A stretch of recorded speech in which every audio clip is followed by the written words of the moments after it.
Okay, so today is May the 30th, 2021, and I want to tell a brief story about how we got to where we are when it comes to insurance restoration work. So I started doing work in 1982 when the floods occurred in Marin County, got heavily involved in insurance work in the 1980s and 1990s. 80% of what we did was insurance work, 20% was remodel work up until 2002 when I had my epiphany moment. And two main things led to that. One was I recognized that insurance carriers did not have a win-win-win philosophy. They weren't going to let contractors really win and really make it a viable financial entity. And they wanted to control and dominate pricing and drive it down. So I got out of insurance restoration as far as vendor programs go, working directly with carriers. For the next 4 or 5 years, did large loss fires exclusively through 1-800-BOARD-UP, chasing fires, and we did that for 5 years till 2007.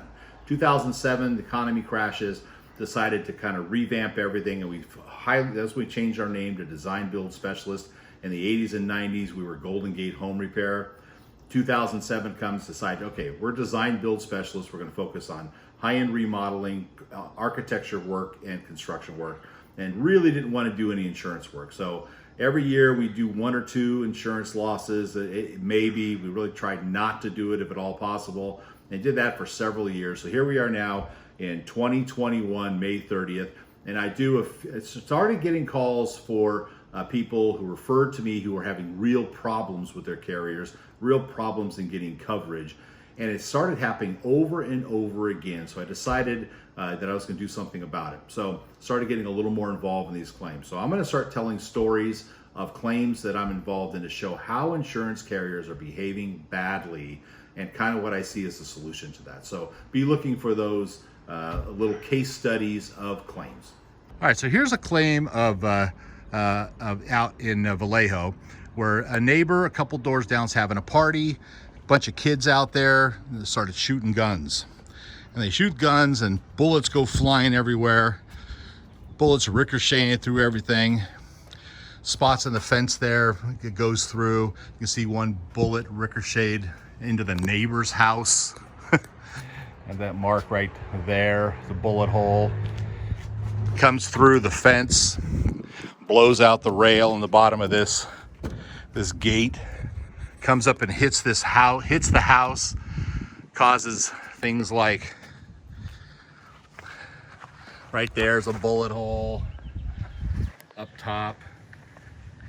You have a bunch of hits the gutter up there, bounces off, hits the trim. Bullet goes through the frame of this window. Several bullet holes on the face of the building that the client has since patched. Comes through the house. These bullets ricocheted, hitting up there. He's patched that. Ricochets off the ceiling. You see a little spot there into the wall. But a bunch of this glass was busted out. He since had those replaced. And then here's the hole that he has in this window. Now you might want to ask, why would that patch be done? He just filled it full of caulk in the frame of this window as opposed to replacing the whole window. The reason is because the insurance company did not pay him enough money and screwing him. And we're going to go over that in a minute. So he has this claim, puts it in with Hartford, and now I'm going to document paper-wise how we got to where we are.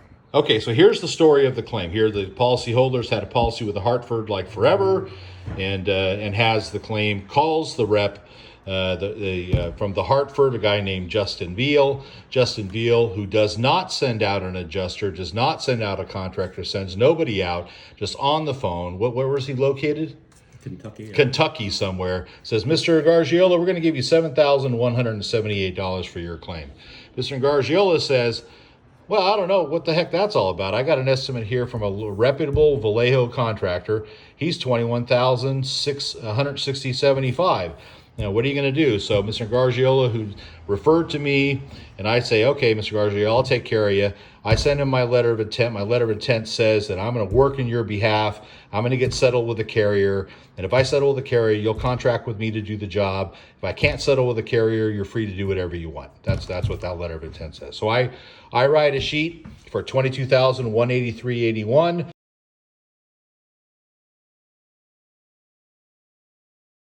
Based on a scope of work that I developed with the insured to take care of the damage. And the insurance company says, nope, not going to give you that. We're only going to give you this $7,178.52. So I call the insurance company and says, okay, let's negotiate. So I negotiate with a gal named Kayon Reynolds. Can Reynolds, I say, if you can, the Reynolds, let's get together and get this thing settled. We adjust the scope. We adjust the price down to $21,405.65. Think that we have an agreed settlement to do this loss. Think we're good to go. She writes back and says, nope, sorry, Mr. Gargiola, we're not going to give you that money after all. We change our mind. Mr. Gargiola writes a letter and says, hey, where are my policies that say that you don't owe me that full amount? Got two estimates that are very close together. Scope of work is agreed to. Why are you not giving me the money? Sends it to the supervisor. Supervisor to Hartford says, go pound salt. So I, in a last-ditch effort, say, okay, I'm going to adjust a few things in the scope, and I'm going to reduce my price because I really want to take care of their insured. So I come down to $20,128.40. Last and best offer. Please, Mr. Hartford, give me the money so I can take care of this insured and get him whole. Hartford says, go pound salt, Mr. Labradette. We're not going to give you that money. You're done. Then out of the blue, they decide, well, we revised our scope and our estimate, and we're going to be more generous, and we decided we're going to give you $15,670 and $10. Last and final, that's all we're giving you. So the insured now is left with, what am I going to do? Mr. Labradette wants $20,128.40. The Hartford's only giving him $15,670 10. What is a man to do? Well, I'm not going to do it. So the Hartford tells Mr. Gargiola, you need to get Mr. Labradette to do the job for that amount.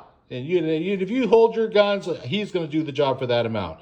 And they don't know Mr. Labradette, who says, go pound salt the Hartford. So where are we left with? We're left with the insured who had decided to do the job himself because he can't pay me to do it. And so he's doing repairs like this on the window instead of replacing it. He's left with just trying to patch it because he doesn't have enough money to replace it. Now he's got to deal with, when he goes to sell his house, disclosure of what happened with that window. Why? Because the Hartford's not giving him enough money. So there is the nature of insurance restoration in 2021.